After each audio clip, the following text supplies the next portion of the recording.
Amén. Gloria a Dios. Dios los bendiga, amados hermanos, allá en sus hogares. Ahora nos toca estar en comunión de diferente manera, pero la bendición es de que cuando estamos bajo un mismo espíritu, el Señor definitivamente nos ministra independientemente de dónde estamos. El profeta Elías, en cierta ocasión, para hablarle a un rey, escribió una carta, le mandó la profecía por una carta. Y pues en esta ocasión le pedimos al Espíritu Santo que toque tu vida, que ministre tu vida conforme, a veces no tanto como lo que nosotros quisiéramos escuchar, ¿verdad? Sino que lo que Dios quiere ministrar en el corazón de cada uno, que es lo que a la final nos hará libres. Amén. Gracias a Dios por el privilegio, gracias a nuestra cobertura por la confianza, y pues siempre es un privilegio y esperamos de que el Señor nos hable. Ya oramos, pero permítame orar nuevamente con usted, que el Señor nos ministre. Amén. Padre, en el nombre de Jesús te damos gracias porque tú eres bueno, porque tu misericordia no se ha cortado para con nosotros. Tu misericordia, Señor, se renueva cada día, Señor. Nos has demostrado siempre que tú eres un Dios de amor, que nos cuidas, que nos proteges. Y aún, Señor, cuando nosotros somos infieles, tú permaneces siempre fiel, porque tu palabra dice que tú no puedes negarte a ti mismo, Señor. Te damos gracias, te pedimos que bendigas cada hogar, Señor, que va a recibir tu palabra, y que sea todo en el nombre de tu Hijo amado Jesucristo, Jesús. Amén, Señor, y amén. Gloria a Dios. Ahí donde está, hermano, yo quisiera hablarle de un tema que le he titulado Ejemplares de Dios. Y pues, como bien dijo nuestro pastor, va a ser un poquito inclinado a los varones, pero hermano, no se vaya, por favor, quédese ahí, que también Dios le puede hablar. Amén. Entonces vamos a ver ejemplares de Dios, pero entonces, ¿qué es ejemplares? Entonces me ponía a ver de que ejemplares es un ejemplo, es un modelo que representa un grupo. Entonces vemos de que quizás un par de ejemplos, cuando usted va a un dealer, usted ve los carros que son los modelos, que son los ejemplos que están representando todo lo que hay en ese dealer, ¿verdad? Pero los carros que ponen ahí, o los vehículos que ponen ahí, no son los carros que están sucios, no son los carros que quizás tienen algún daño, sino que ponen los mejores carros. Entonces, para representar ese dealer. Lo mismo cuando compra una casa y es una casa nueva, siempre hay una casa modelo que representa toda la subdivisión donde se está vendiendo ese lugar. Entonces, los ejemplares Dios los ha usado desde antes de la creación. Ha usado ejemplares para demostrar su poder, su gloria, su fuerza. Y podemos ver algunos ejemplos vastos en la Escritura, pero por cuestiones de tiempo solo vamos a ver algunos y exprimir lo mejor que podamos de ello. Uno de ellos lo podemos ver como Luzbel. Vemos en Ezequiel 28:12 cómo el Señor habla y dice que tú eras un sello de perfección. Y cuando vemos en otras versiones, como la Biblia al Día, lo muestra y dice, tú eras un modelo de perfección, un modelo de perfección. Pero el enemigo cae, usted sabe la historia, cae, y entonces ahora ya no es ese modelo de perfección, sino que ahora ese modelo o ese ejemplo ahora se convierte en un ejemplo de destrucción de lo que Dios puede hacer con su ira. Entonces vemos también un ejemplo como los recabaditas. Eran un grupo de personas que habían seguido una orden de parte de su papá, y esa orden era de que no tomaran vino ellos, ni sus hijos, ni sus mujeres, nunca. Entonces el Señor habla, y habla por medio de Jeremías. En Jeremías 35, usted lo puede buscar y leer, cómo Dios toma a este grupo, y lo que le dice a Jeremías es, tómalos a la casa del Señor, ponles unos jarros de vino, y que tomen vino. Y entonces el profeta Jeremías hace eso, los toma, y entonces les pone las jarras llenas de vino, y ellos dicen, no vamos a tomar vino, porque nuestro Padre nos dio una orden de que no tomáramos vino. Entonces el Señor los toma como ejemplo y dice, ve Jeremías cómo actúa estas personas, cómo obedecieron lo que su padre les enseñó. Entonces ahora ellos son ejemplo, y ahora muéstraselos al pueblo de Israel. ¿Y por qué, si estos hombres obedecen a su padre, la dirección que su padre les dio, cómo no el pueblo de Israel cada vez le estoy hablando por medio de profetas y no me escuchan? Este pueblo, los recabaditas, también fueron un ejemplo para el pueblo de Israel de cómo debería de obedecerse al Señor. Y así podemos ver muchos más. Vemos Job, cuando el Señor está hablando con el enemigo, le dice, ¿has visto a mi siervo Job, que no hay nadie como él? Es un ejemplo, un ejemplo a seguir. Vemos cómo habla de Noé. Noé también dice que fue el único perfecto en su generación. También era un ejemplo a seguir. Entonces, acompáñenme a este versículo que quiero utilizar como base. Y eso lo encontramos en 1 Timoteo 4:12. Ahí en su Biblia, ayúdenme, 1 Timoteo 4:12, o lo puede ver ahí en pantalla. Pero solo me quiero enfocar en la segunda parte de ese versículo. Ese versículo es un poco más grande, pero solo quiero enfocarme en este versículo. Es un ejemplo que el apóstol Pablo le está diciendo a Timoteo, y le dice, Timoteo, en Timoteo 4:12, sé ejemplo de los creyentes, en palabra, conducta, amor, fe y pureza. Pero miren la primera frase, sé ejemplo de los creyentes en palabra, conducta, amor, fe y pureza. Entonces este va a ser nuestro versículo base para que veamos como sacerdotes de casa que nosotros debemos ser ejemplo. Debemos ser ejemplo para nuestra esposa, ejemplo para nuestros hijos, poder ser ejemplo en nuestro trabajo, en nuestra sociedad, en nuestra congregación, independientemente de donde nos congreguemos, porque sé que llega a otros lugares esto, pero sabemos de que el Señor nos pide que seamos ejemplo. Entonces acompáñenme a ver estos ejemplos. Uno de ellos, y el que vamos a ver, es Adán. Recuérdese que en los ejemplos hay ejemplos buenos y hay ejemplos malos. Estos ejemplos que vamos a ver al principio son ejemplos de personas que cometieron errores, pero no por cometer esos errores Dios los desechó, sino que los vamos a tomar como ejemplo para nosotros, para irnos perfeccionando, para entonces poder llegar a ser un ejemplar de Dios. Hermano, yo no sé usted ahí en su hogar, pero mi anhelo es llegar a ser un ejemplar de parte de Dios. Que Dios pueda decir como hizo con Job, como hizo con Noé, como hizo con otros siervos, y poder decir, has visto a mi siervo tal, ponga su nombre ahí, has visto a mi siervo tal, cómo busca de Dios, cómo es ejemplo en su casa, cómo ministra a sus hijos, que podamos ser ese ejemplo. Y sé que usted también tiene ese deseo. Entonces veamos a Adán. Adán lo vamos a ver en lo que es los sacrificios. Y permítame, le explico por qué me refiero a esto.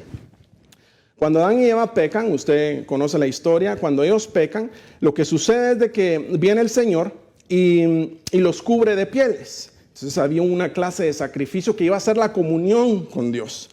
Entonces en Génesis 4:4 y 4:5 lo vemos que dice, también Abel, por su parte, trajo de los primogénitos de sus ovejas y de la grosura de los mismos, y el Señor miró con agrado a Abel y a su ofrenda. Y permítame ver aquí la secuencia, cómo está escrito esto. El Señor no dice, y vio Dios la ofrenda de Abel y Abel. No dice así, sino que lo que dice es, vio a Abel, el ofrendante primero, y después la ofrenda. Esa es la manera que Dios ve. Y no solamente me estoy refiriendo a ofrendas monetarias, no me vaya a malinterpretar ahí, aunque también va incluido en el mismo paquete. Pero lo que me estoy refiriendo a los sacrificios es todo lo que hacemos día con día, como para el Señor. El apóstol Pablo lo menciona y dice, todo lo que hagáis, sea de palabra, sea de hecho, todo lo que hagáis, hazlo en el nombre del Señor Jesucristo. Entonces, definitivamente, desde que estamos en el Señor, todo lo que hacemos, en nuestro trabajo, en nuestra casa, en nuestra iglesia, todo lo que hacemos son sacrificios para Dios. Entonces, vemos de que Dios ve a Abel y su ofrenda. Pero entonces ahora, en el 4:5, un versículo más abajo, dice, pero Caín, sigue la misma secuencia, Caín y su ofrenda no miró con agrado, y Caín se enojó mucho y su semblante se demudó. Entonces lo que quiero que vea conmigo es de que estos dos hermanos, uno ofrenda y es aceptable a Dios, pero ahora viene Caín y su ofrenda no es aceptable. Pero Dios no castiga a Caín por haber ofrendado o haber ofrendado mal. Dios castigó a Caín por haber matado a Abel. Pero Caín no tuvo la humildad suficiente para aprender de su hermano Abel. Porque hubiera sido más fácil decirle, hermano, yo veo que tu sacrificio sí llegó a Dios. Nuestro padre Adán nos enseñó a sacrificar y veo que tu sacrificio subió a Dios. ¿Cómo puedo hacer yo para ofrecer un sacrificio agradable? Pero no vemos eso, sino que él se enoja. Y entonces ya sabe usted la historia. Entonces, ¿qué me quiero enfocar en esto? De que cuando vienen estos sacrificios, no es solamente el dar un sacrificio. Es si Dios va a aceptar el sacrificio. Eso es lo que nosotros tenemos que ver en nuestro corazón. No es solo que cantemos, es Dios va a aceptar lo que cantamos. No es solo predicar, es si predico, Dios va a aceptar lo que estoy predicando. Todo lo que hagamos sea acepto, no basta solo con el sacrificio. Entonces, para ser ejemplo, es de que Dios pueda aceptar nuestro sacrificio. Hermano, ¿y cómo comprobamos eso? Pues veamos otro versículo, Levítico 19:5. Vemos cómo Moisés le da el consejo al pueblo de Israel, y en la Biblia al día lo muestra de esta manera. Levítico 19:5. Cuando le ofrezcáis al Señor un sacrificio de comunión, hacedlo de tal manera que el Señor lo acepte de buen agrado. Entonces, ¿cómo podemos ir perfeccionándonos para ser un ejemplo? Es de que todo lo que hagamos, todo sacrificio que hagamos, pueda ser un ejemplo a Dios. Perdón, un ejemplo para los demás.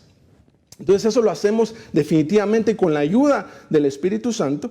¿Y cómo podemos saber si Dios se agrada de algo que hacemos? Guiado por el Espíritu Santo, y que en ningún momento nosotros vayamos a interferir con la palabra. Eso va a ser nuestra guianza para saber de que lo que estamos haciendo para el Señor es de su agrado. Todo lo demás lo podemos adornar como sea, pero si no, el Espíritu Santo no nos está guiando y no está siendo conforme a la palabra, simplemente no es un sacrificio, pero no grato. Entonces, ayúdenme a continuar acá. Vamos a ver otro ejemplar, aunque este ejemplo es de lo que no se debe de hacer.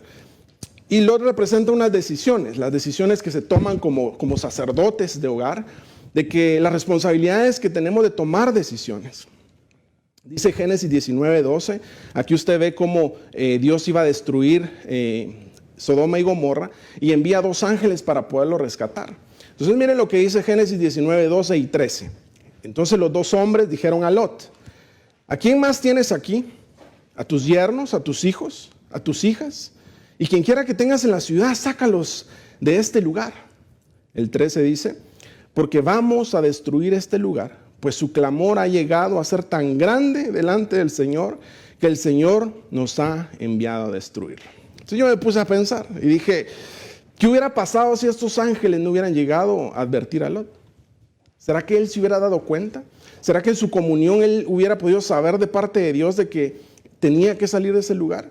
La Biblia en Hebreos, cuando está hablando de todos los héroes de la fe, nos habla de que Lot afligía su alma, era considerado justo. Dice que él afligía su alma día con día por lo que veía y escuchaba en Sodoma y Gomorra. Entonces la pregunta es: ¿por qué no tomó la decisión de sacar a su familia de ahí?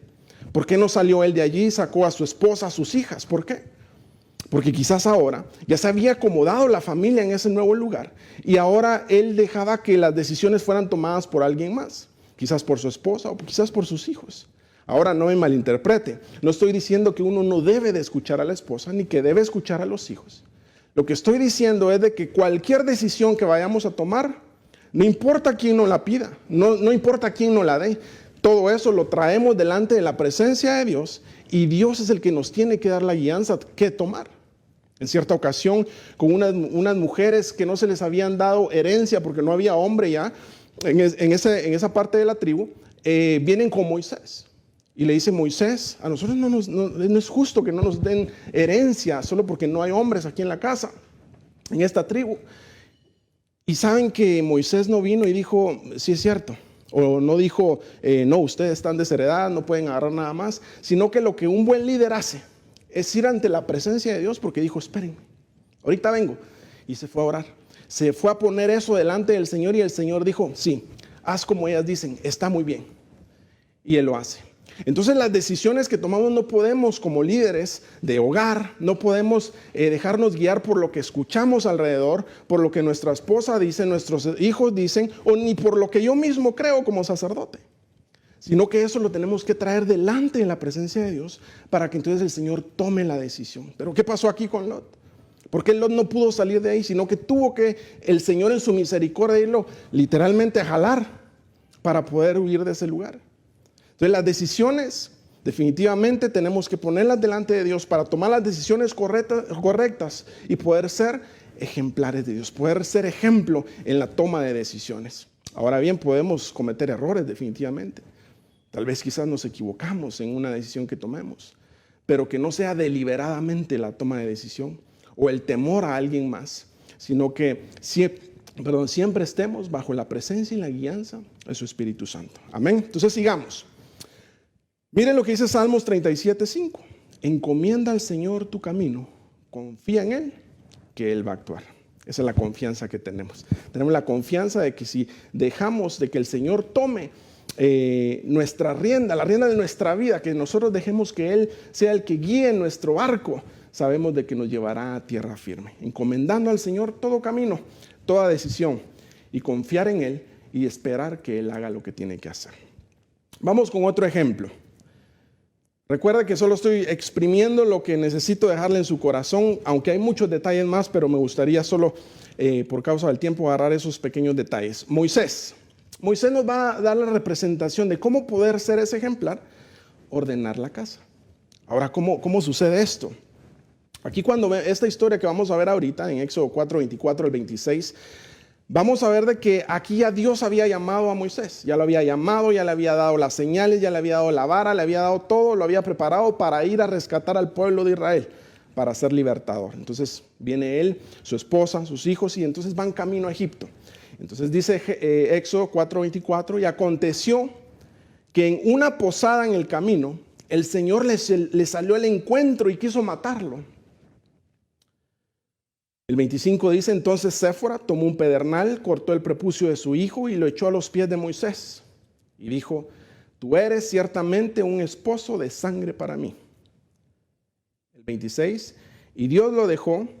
Ella había dicho esto entonces, eres esposo de sangre a causa de la circuncisión. Aquí está explicado. Entonces lo que vemos acá es de que ahora iba a ir Moisés a rescatar al pueblo de Israel. Recuérdese que aunque Moisés haya crecido en un reino egipcio, pero su madre era su madre biológica, ella fue la que lo crió y probablemente la que le enseñó todo lo referente a los israelitas, a los hebreos. Y probablemente parte de esa conversación fue la circuncisión. ¿Por qué podemos ver eso? Porque ¿cómo pudo saber Séfora acerca de la circuncisión? ¿Cómo pudo saber ella de que ese problema que estaba pasando ahorita Moisés, de que Dios quería matarlo, tenía la referencia en la circuncisión? Porque aquí está claro en el 26. Entonces tuvo que haber una enseñanza de parte de Moisés para ella entonces actuar y poder hacer la circuncisión. Entonces ahora déjenme decirle esto. Cuando usted lee la historia del pueblo de Israel cuando iba a salir de Egipto, dice la Biblia de que Dios le ordena a Moisés de circuncidar al pueblo. Entonces, ¿cómo pretendía Moisés ir a imponer algo o ir a declarar algo que ni él mismo estaba haciendo en su casa? ¿Cómo quería ir a circuncidar un pueblo, a liberar un pueblo que ni siquiera en su casa lo estaba haciendo? Entonces vemos que el apóstol Pablo se pone un poquito más duro y lo vemos más adelante. Porque recuerden, es de ordenar la casa, tenemos que ordenar la casa. Antes de ir a conquistar el mundo, tenemos que conquistar nuestra casa. Antes de ir a convencer al mundo, tenemos que convencer a nuestra esposa y a nuestros hijos. Amén. Entonces vemos de que tenemos que ordenar la casa para hacer un buen ejemplo. Vea lo que dice Romanos 2:1. Y por favor, yo solo lo voy a leer. Esto lo dijo el apóstol Pablo. Amén. Romanos 2:1, mire. Por lo cual no tienes excusa.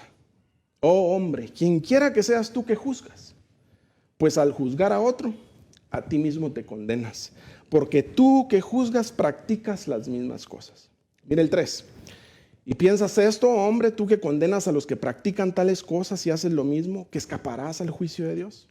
Entonces aquí lo que me está diciendo es de que el que yo esté juzgando a otro, sea bueno lo que yo crea que está pasando, pero yo no lo estoy haciendo, eso no significa de que voy a ser librado de que Dios me corrija. Lo que pasa de que más adelante vamos a ver de que la paciencia de Dios lo que hace es guiarnos al arrepentimiento. Entonces no podemos ser un ejemplo si nosotros no ordenamos nuestra casa. 2:21. Tú pues que enseñas a otro, dice el apóstol Pablo.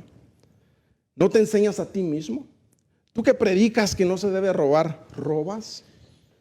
El 22, tú que dices que no se debe cometer adulterio, ¿adulteras? Tú que abominas los ídolos, ¿saqueas templos? El 23, tú que te jactas de la ley, violando la ley, ¿deshonras a Dios? Y si lo traducimos ahora, tú que te jactas que sabes la Biblia, ¿deshonras a Dios no haciendo lo que en ella está escrita? Vamos del 2:4, mire. O tienes en poco las riquezas de su bondad, tolerancia y paciencia, ignorando que la bondad de Dios te guía al arrepentimiento. Entonces, en este ejemplo de Moisés, de cómo él iba a ser muerto por Dios, y acuérdese que Dios era, el actuar Dios de esa manera lo que estaba haciendo es abrir los ojos de Moisés, de su familia, para que ordenaran su casa, porque ellos tenían promesa de que iba a ir a libertar a Israel. Pero entonces no podía hacerlo si no ordenaba su casa primero. Antes de ir afuera tenemos que ordenar nuestra casa. Y si tal vez no lo hemos estado haciendo de la manera correcta, debemos de ahora tomar la decisión de poder cambiar. Nosotros como sacerdotes de hogar, como representantes, esa comisión que Dios nos ha dado para poder cuidar de nuestros hijos, de nuestra esposa, o si somos solteros, de nosotros mismos. Debemos de limpiar nuestra casa primero para poder entonces con toda solvencia ir a ayudar a alguien más. Esa es la diferencia entre los fariseos y recuérdese que decía la Biblia y de Jesús, porque Jesús hablaba con autoridad, eso dice la Biblia, y nosotros lo creemos. Pero los fariseos, ¿qué era lo que pasaba? Ellos decían y no hacían. Pero cuando se empieza a hacer la narración del libro de los Hechos, capítulo 1, vemos cómo dice, y esto fue narrado de lo que Jesús hacía y decía. Mire ese orden, lo que Dios hacía y decía. Porque Él decía, vamos a servir, pero Él ya estaba sirviendo. Vamos a entregarnos por amor, pero Él ya se había entregado en su corazón por amor. Ese es el Cristo que nosotros predicamos, que nos enseña con el ejemplo. De nada sirve que digamos 1000 palabras si con nuestros hechos botamos todo. Hay una frase que he escuchado yo hace mucho tiempo que dice, tus obras hablan tan fuerte que tus palabras no se escuchan. Y eso es real, podemos predicar con nuestra actitud, con nuestra forma de ser. Quizás con un abrazo y tal vez sin menos palabras. Entonces, ordenar la casa. Ordenar la casa es una de las cosas que debemos de aprender para poder ser ejemplo, para poder ser un ejemplar. Amén. Vamos adelante. Déjenme ver cómo vamos. Yo creo que vamos bien. Veamos el ejemplo de David. David va a ser el ejemplo que vamos a ver de enseñanza y corrección. Entonces, lo que vamos a ver es en 2 Samuel 13:3. Ahora, para que usted me entienda lo que vamos a leer ahorita, es de que Amnón era el primogénito de David y tenía una hermana que se llamaba Tamar, era media hermana. Entonces, pero aquí lo que me llama la atención es de que este muchacho Amnón, él no tenía la confianza de ir con su padre David y decirle, mira, amo a Tamar. No tuvo esa confianza, sino que lo que él hace es de que va y entonces se lo confiesa a un amigo. Entonces mire, 2 Samuel 13:3 dice, pero Amnón tenía un amigo que se llamaba Jonadab, hijo de Simei, hermano de David. Y Jonadab era un hombre muy astuto, muy pícaro podría decir, ¿verdad? Muy astuto. Y entonces en lugar de este hombre, Amnón, de llegar con su papá y poder recibir esa enseñanza y ministración acerca de lo que recibía en su corazón, lo que él hace es de que se va y recibe consejo de su amigo. Algo que debemos de enseñar. Si nosotros como padres, nosotros no enseñamos a nuestros hijos, alguien más los va a enseñar. Si nosotros no educamos y enseñamos a nuestros hijos, alguien más les va a enseñar. Y quizás les va a enseñar algo que no viene de parte de Dios. Entonces tenemos que saber de que la enseñanza tiene que venir de la casa. Nosotros tenemos que instruir a nuestros hijos. Porque si nosotros no le enseñamos, dígame, ¿quién lo puede hacer? Si nosotros como padres exigimos algo de nuestros hijos cuando nunca le hemos enseñado, le decimos portate bien y el niño no sabe ni qué es portarse bien. Entonces por eso primero la enseñanza, debemos de enseñarlo, ministrarlo para que él pueda entonces ser guiado en el camino que debe de andar. Entonces viene este Amnón y recibe el consejo de su amigo Jonadab. ¿Y sabe qué es lo que pasa? Termina violando a su hermana Tamar. Entonces, ¿qué es lo que hace David? Entonces, recuérdense que primero la enseñanza. 2 Samuel 13:21. Cuando el rey David se enteró de todas estas cosas, se enojó mucho. Y hasta ahí quedó. Usted puede seguir leyendo todo el resto de la historia. Ya no pasa nada más. No lo castigó, no lo reprendió, no le dijo, solo se enojó mucho y nada más. A veces como padres podemos tomar esa actitud. Pasa algo con nuestros hijos, con nuestra esposa o lo que sea, y nosotros, lo que sea la situación, ¿verdad? No lo que sea la esposa, ¿verdad? Porque la esposa es la esposa, pero ¿qué actitud podemos tomar cuando algo no está bien, no se hizo algo bien? Quizás solo podemos explotar y nos podemos enojar, pero quizás ni ellos se dieron cuenta de que lo que estaban haciendo estaba mal.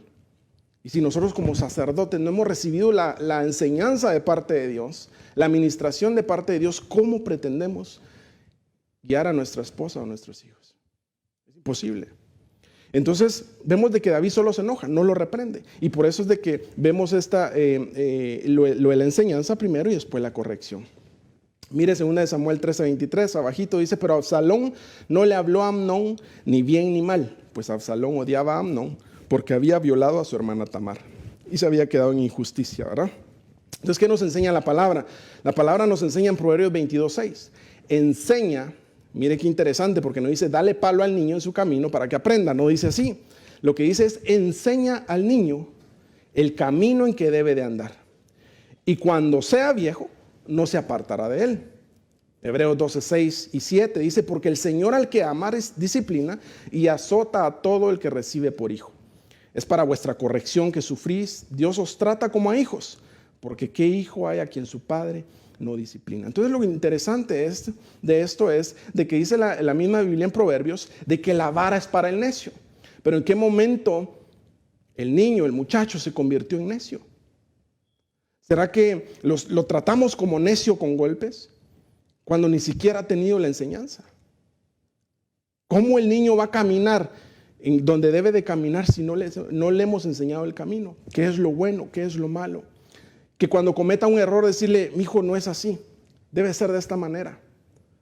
O mija, ¿verdad? Si le dice, mija, no, esto no me gusta, esto no creo que sea de Dios, esto no creo que sea la manera de hacerlo. Enseñar, corregir con un buen ánimo, pero porque recibimos esa instrucción de parte de Dios, no lo que nos inventemos ni lo que creamos, sino que lo que la palabra del Señor nos está indicando. Entonces, enseñanza y corrección. Hijo, así no es, pero porque ya te enseñé que es de esta manera, hazlo de esta manera. Entonces dice la palabra es sabia y no se equivoca. Les dice que cuando sea viejo no se apartará de él. Ahora yo quiero hablarte a ti, padre, sacerdote de hogar, o quizás tu madre que también estás ahí. Tal vez el enemigo ha querido traerte acusación a la mente y te ha dicho, bueno, ahora eres cristiana, pero abandonaste a tus hijos, no les enseñaste el camino de pequeños. Entonces hay conflicto acá. Déjame decirte que esa es palabra directamente del enemigo. Porque el Dios que yo conozco, el Dios que nosotros predicamos y el único verdadero Dios por medio de Cristo Jesús, nos dice que cuando creemos en Él, todas las cosas son hechas nuevas. Somos una nueva criatura. Y entonces todos los años que perdiste, Dios los puede restaurar. Dios los puede hacer de nuevo. Hermano, ¿y cómo lo vemos en la Biblia? Pues muchos ejemplos. Y uno de ellos lo vemos con Jacob y su hijo José. Lo arrebataron de sus manos a los 17 años. No lo vio por mucho tiempo. Creyó que estaba muerto. Quizás tú piensas que tu hijo, el que no pudiste corregir de pequeño o enseñar, quizás crees que está muerto espiritualmente y no va a haber esperanza. Pero el Dios que nosotros tenemos restaura los años perdidos. Y entonces lo que hace es de que viene al tiempo que debería de ser. Y entonces ahora viene Jacob y vuelve a ver a su hijo José. Y ahora ya no solo lo vio a él, sino que ahora pudo ver hasta sus nietos y bendecirlos. Entonces es el Dios que conocemos. Entonces no te dejes juzgar. Sigue siendo un ejemplo. Sigue metiéndote en la palabra del Señor, en la presencia de Dios. Ellos van a ver el cambio en ti. Vas a impactar sus vidas. Y ellos van a poder acercarse al Señor. Solo cree que Dios tiene el poder para hacerlo. Continuemos. Mira este otro ejemplo, y este ejemplo es el de Elí. Elí lo vamos a ver como la religiosidad. ¿Cómo no ser ejemplo de esa manera? 1 Samuel 2:12 dice, los hijos de Elí eran hombres indignos. Hijos de Belial, dice otra versión, no conocían al Señor. El sumo sacerdote, el que representaba al pueblo delante de Dios, sus hijos no conocían a Dios. Pero hay otra cosa más interesante, de que ellos servían en la casa. Ellos hacían sacrificios en la casa. Entonces ahora lo que vemos es de que Elí se había conformado que sus hijos estuvieran en la casa del Señor, sirviendo.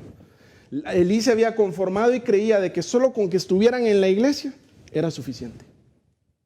Está en la iglesia, no hay problema. Está todo bien. Pero no era solo eso, sino que estaba viviendo una religiosidad. El Dios que ahora le estaba ministrando a sus hijos era un Dios de religiosidad, de hacer todo monótonamente. Bueno, hay que cantar, ahora hay que hacer esto. Levántense temprano porque hay que ir a la iglesia, aunque primero Dios ya pronto nos vamos a ver y nos vamos a Si se podrá abrazar, no sé, ¿verdad? Pero al menos así. O besos así soplados, ¿verdad? Pero entonces vemos de que este hombre, Elí, el sumo sacerdote, había perdido eso y cayó en una religiosidad. Hermano, porque hoy estemos bien no significa de que no tenemos que cuidarnos mañana si Dios nos presta vida. Que el día de mañana, si Dios nos presta vida, le roguemos a Dios de que sea mejor que el día de hoy. De que no nos suelte, que no nos deje caer en esa religiosidad. Porque la religiosidad no tiene misericordia, la religiosidad no tiene ni siquiera esperanza muchas veces. Entonces este hombre estaba conforme que sus hijos estuvieran en la iglesia. No sabía si estaban mal, porque cuando vemos 1 Samuel 2:23, unos versículos más abajo, dice: y les dijo Elí a sus hijos, les habla y les dice: ¿por qué hacéis estas cosas? Las cosas malas que oigo hablar a todo este pueblo. Ni siquiera él estaba viendo lo malo que estaba haciendo, sino que lo escuchó de terceras personas. Lo escuchó del pueblo. El pueblo se estaba quejando. Entonces él llega y le dice: ¿por qué están haciendo esto? Eso no está bueno. No, hijos míos, le dicen en el 24, porque no es bueno el informe que oigo circular por el pueblo del Señor. Pero él se había conformado de que estuvieran sirviendo en el templo, aunque quizás lo estuvieran haciendo mal y de una manera no correcta. El Señor nos habla y nos dice en Oseas 6:6, porque misericordia quiero y no sacrificio, y conocimiento de Dios más que holocaustos. Mire 1 Samuel 15:22, Samuel hablándole al pueblo de Israel, dice: y Samuel dijo: ¿se complace el Señor tanto en holocaustos y sacrificios como en la obediencia a la voz del Señor? He aquí, el obedecer es mejor que un sacrificio, y el prestar atención que la grosura de los carneros. Entonces tenemos que, para ser ejemplos, debemos de saber de que no basta con que nuestros hijos, nuestra esposa o yo mismo estemos en una religiosidad, haciendo todo monótonamente. Tenemos que encontrarnos diariamente con ese Dios real que predicamos, para que nosotros transmitamos a nuestros hijos, porque si nuestros hijos ven que yo busco a un Dios de religiosidad, ellos van a ser unos niños que buscan un Dios de religiosidad. Si yo busco un Dios de religiosidad, mi esposa va a buscar un Dios de religiosidad. Pero si yo logro tocar el corazón de Dios, derramarme delante de la presencia de Dios, entonces ahora lo que va a suceder es de que mis hijos van a encontrar un Dios real. Mi esposa va a encontrar un Dios real. Pero debemos de hacerlo nosotros como ejemplo, para poder ser ejemplos. Mire otro ejemplo. Ya voy terminando la primera parte. No, espérese, no sé, igual está en su casa. ¿Dónde va a ir ahorita? O mañana, ¿verdad? Ahí quédese un ratito. Como me dijo un hermano el sábado que estábamos discipulando, ¿verdad? Le digo, bueno, usted igual mañana es feriado. No, hermano, yo sí tengo que trabajar. Me dijo, bueno, entonces, gloria a Dios, ¿verdad? Noé, mire este ejemplo de Noé. Y este ejemplo va a ser de obediencia. Cómo debemos de ser unos ejemplares. Un ejemplo de personas que obedecen a Dios. Génesis 7:7 dice: entonces entró Noé en el arca y con él sus hijos, su mujer y las mujeres de sus hijos, a causa de las aguas del diluvio. 8 personas. Ahora voy a hacer unos cálculos y por favor no me pida versículo, pero los primeros versículos sí se los puedo dar. El primero es de que dice la Biblia de que Noé tenía 500 años cuando engendró a Sem, Cam y Jafet, ¿verdad? Es que los iba a decir en inglés, hermano. No. Entonces, ellos tenían 500, él tenía 500 años. Pero entonces dice, cuando vino el diluvio, ahora él tenía 600 años. Entonces usted haga sus cálculos de que hay una ventana de 100 años. Cuando Dios le dijo que construyera el arca, fue por ahí. Entonces déjeme calcular, digamos de que fueron 70 años que se tardó Noé en construir el arca. Se imagina de que él nunca había visto llover. Sus hijos, nadie había visto llover. Entonces ahora Dios le dijo, voy a destruir la tierra porque solo a ti, tú eres el ejemplo, solo a ti te he visto perfecto en toda esta generación. Y entonces imagínese transmitir eso a la esposa, transmitir eso a los hijos. Pero él tenía que obedecer y empezó a obedecer. Entonces él no le dice a la familia, ahí me construyen los barcos y ahí me avisan cuando terminen. No, lo que él hizo fue de que él empezó a dar el ejemplo en construir el arca. Vamos a construir el arca porque esto se va a destrozar.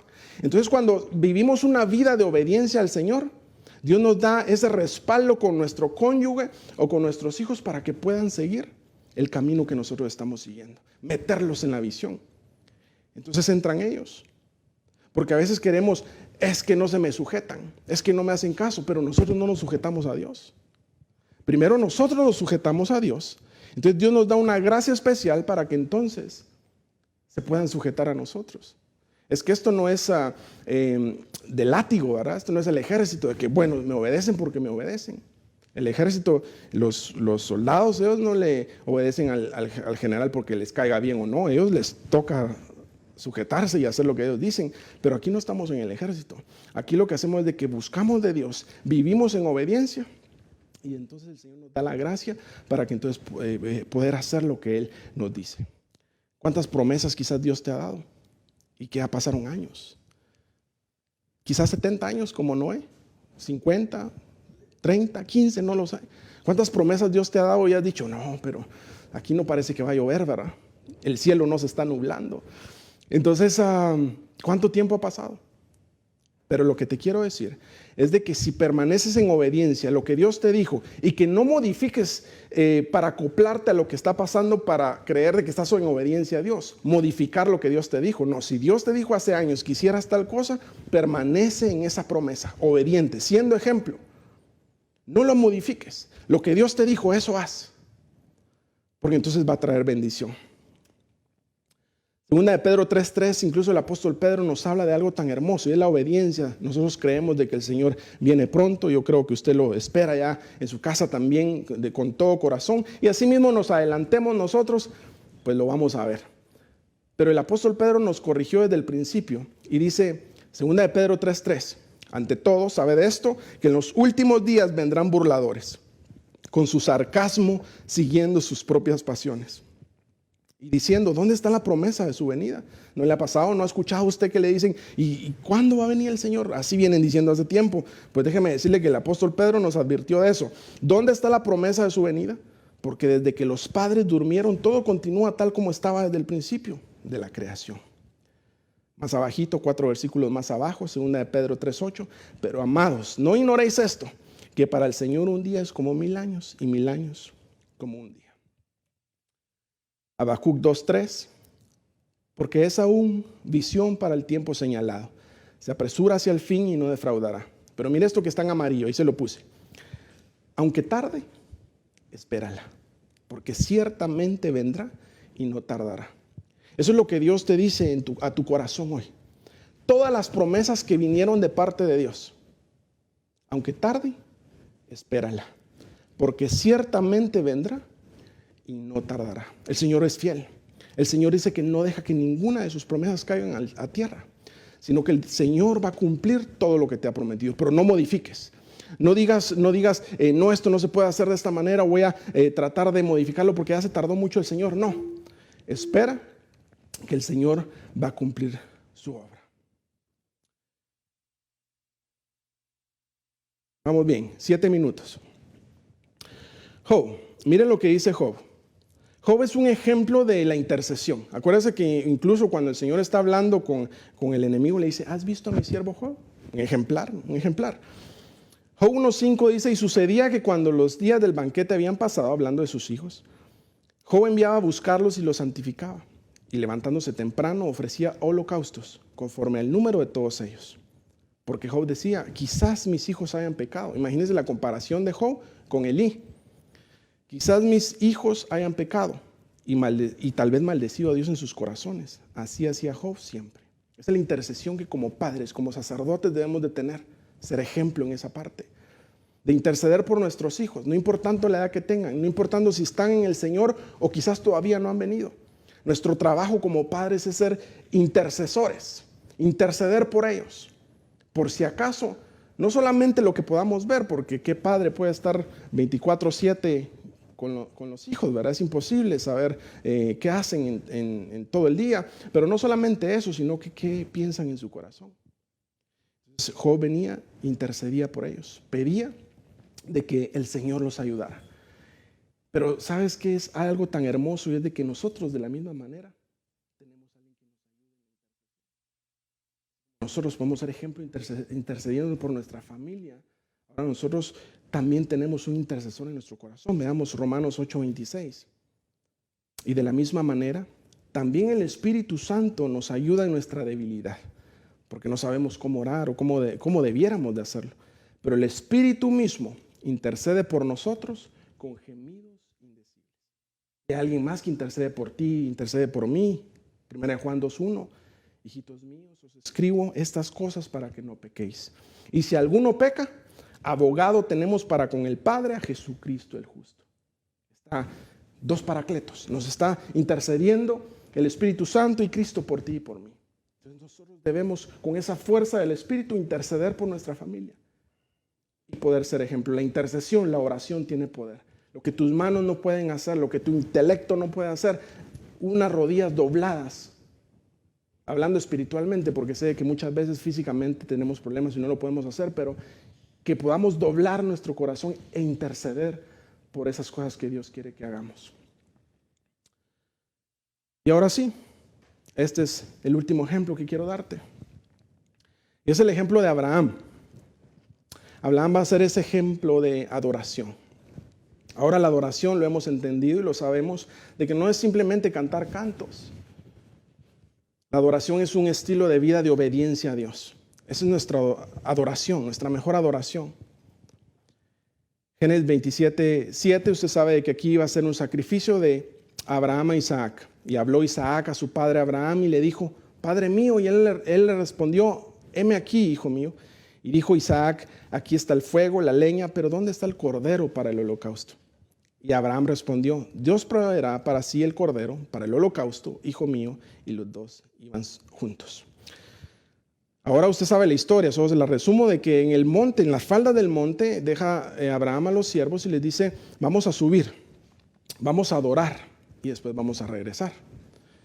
Entonces iba a haber un sacrificio, la obediencia iba a ser la mejor adoración para Dios. Pero lo que me llama la atención de que Isaac no se puso inquieto a pelear que su papá lo iba a matar. Yo no sé, hermano, en estos días, ¿verdad? Primero de que llega primero la policía, unas 50 patrullas y 20 helicópteros, pero si ponemos la comparación ahora, el tiempo cuando iba a ser sacrificado, Isaac venía siendo un teenager, ¿verdad? Unos 13, 14 años, 15 años, no lo sé, pero andaba en esos rangos. Y ese muchacho le ayudaba a su papá, entonces yo imagino que físicamente su cuerpo era algo fuerte. Ahora imagínense que el papá lo iba a agarrar para sacrificarlo. Él creo que tenía fuerza para alguien de 100 años o más podérselo quitar de encima. Pero sabe que él era la figura de Cristo, que dice que enmudeció. Él pudo haber mandado ángeles para destruir y no lo hizo, sino que él mismo entregó su vida por amor. Entonces ahora Isaac hace lo mismo, se sube y confía en el Padre. ¿Y cómo confía en el Padre? Porque su padre había sido un ejemplo de adoración, de búsqueda de Dios. Y sabía que lo que el Padre decidía, su padre Abraham, iba a salir todo bien.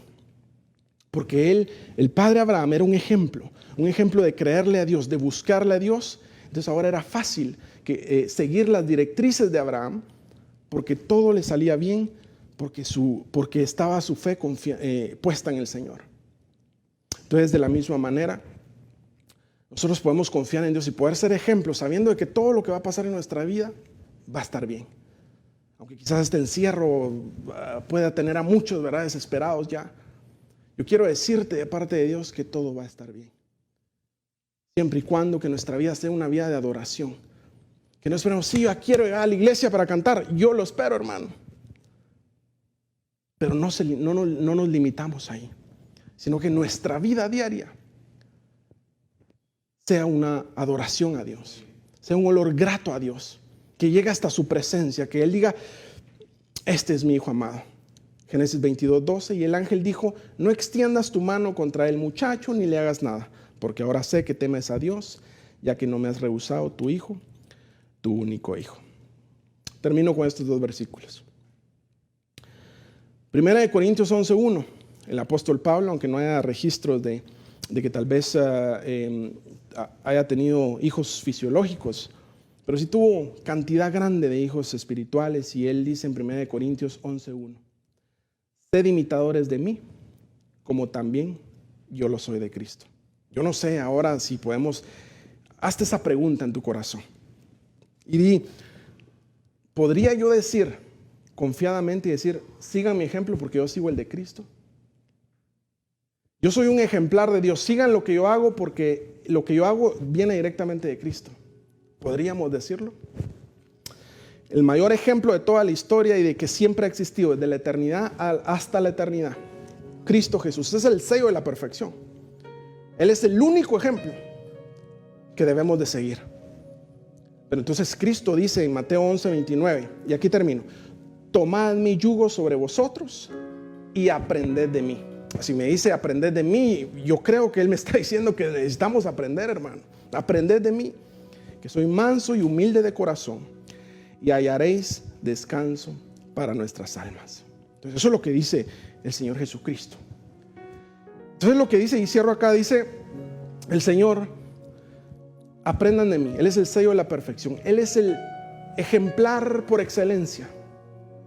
Un ejemplo que debemos de seguir. Tú como sacerdote, tú como ayuda de sacerdote, tus hijos, o si eres soltero, tu propia vida como sacerdote. Hemos sido constituidos reyes y sacerdotes. Que nosotros podamos seguir el ejemplo de Cristo Jesús, que Él es el mayor ejemplo a seguir. Incluso cuando el enemigo se hablaba que era un sello o un modelo de perfección, se quedaba corto. Cristo Jesús ha sido el sello perfecto, es el modelo perfecto a seguir. Si Cristo dice que hay que hacerlo de esta manera en su palabra, hay que hacerlo de esa manera. Si Él dice a la izquierda, a la izquierda. Si dice a la derecha, a la derecha. Él es el modelo. Ahora quizás tú te estarás preguntando y dirás: hermano, pero yo acabo de reconciliar y mi pasado está un poco manchado, y pues ¿cómo puedo ser ejemplo ahora si ya la credibilidad que tenían en mí ya no está? Eres ejemplo desde ya, porque entonces ahora puedes demostrar y decir: Dios puede cambiar. Entonces ahora tú eres un ejemplo de lo que tal vez no está bien y lo que ahora Dios ha hecho en ti. Entonces ahora puedes decirle a otros que estuvieron en la misma situación, puedes decir: yo estuve ahí. Ahora tú eres un ejemplo del poder de Dios, que Dios puede levantar, que lo que creíste algún día, que la esperanza se había ido, ahora tú eres un ejemplo. No te martirices más, no te acuses más, no le des lugar al enemigo que te acuse. ¿Dónde está el que acusa a los escogidos de Dios? Si Cristo fue el que murió, dice la palabra, y Él resucitó y está a la diestra del Padre intercediendo por ti y por mí. O quizás tú llevas años de conocer al Señor, pero también tú has dicho: no, es que mis actitudes, todo lo que he hecho, no he fungido como sacerdote, no he hecho las cosas bien en mi hogar. Hay un reinicio en el Señor, y ese reinicio donde el Señor te dice: todo lo puedo en Cristo que me fortalece.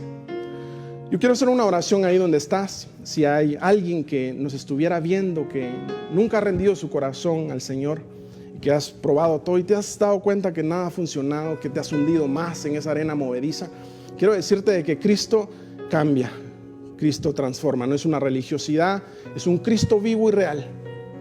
O quizás tú estabas en los caminos del Señor y resbalaste, diste lugar al enemigo y caíste. El Señor puede regresar al hijo pródigo que estaba en la posilga a la casa de nuevo. Yo te voy a pedir que hagas esta oración conmigo ahí donde estás. Y quiero bendecir también a ti, sacerdote de hogar, que estás ahí en tu casa, tu esposa, tus hijos, para que seamos ejemplo y que podamos esforzarnos y decir: Señor, yo quiero ser un ejemplar tuyo. Que tú puedas decir: este es mi hijo. Y que el Señor pueda hallar agrado en tu vida. Señor, en el nombre de Jesús, en esta hora, yo mando una palabra de bendición, Señor, a todos los que nos están escuchando hasta donde nuestra voz alcance. Yo te pido por aquella persona, Señor, que no ha rendido su corazón a ti. Yo te pido que repitas esta oración. Señor, en el nombre de Jesús, no te he conocido, pero te quiero conocer. Abro mi corazón a ti. Te pido que borres mi pasado, mis pecados, que inscribas mi nombre en el libro de la vida, que me aceptes como hijo, que me cambies mis vestiduras, que me hagas un hijo y me hagas conocer de ti. Tú que te alejaste, haz esta oración. Padre, te conocí, quizás te conocí en religión y nunca te conocí como un Dios real. Yo entrego mi vida a ti. De nuevo, regreso a casa. Quita mis vestiduras, ponme unas nuevas. Porque sé que hay sacrificio del Cordero que me limpia de todo pecado. Y no hay pecado que tú no puedas perdonar. Entro de nuevo a tu hogar.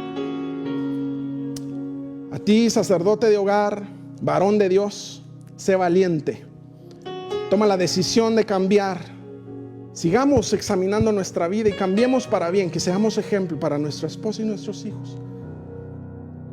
Yo bendigo tu hogar, tus hijos, tu esposa, que la plaga no toque tu hogar y que puedas fortalecerte en el Señor y todas las promesas que Dios te ha hecho, las veas cumplidas. Asimismo, como dijo el profeta Habacuc, aunque la promesa tardare, espérala, que pronto llegará.